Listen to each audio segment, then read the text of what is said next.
الجديدة لم يعد مقبولا، يجب أن يكون، والثورة والتضحية، هذا الكلام كله مش مقبول. الآن نرجع إلى الواقع. أنت متأكد من وعائك الانتخابي؟ يعني عندك وعاء انتخابي في وسط هذا الشعب؟ هو عندي الشعب، عندنا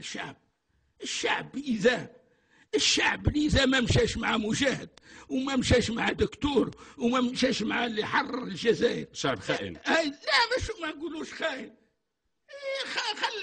تخلى على المبادئ نتاعو.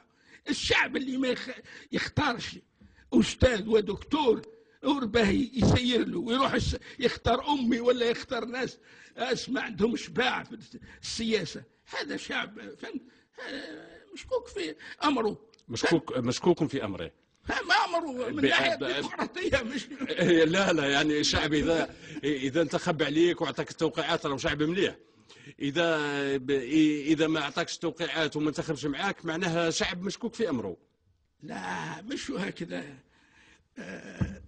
تساق الأب مش هكذا.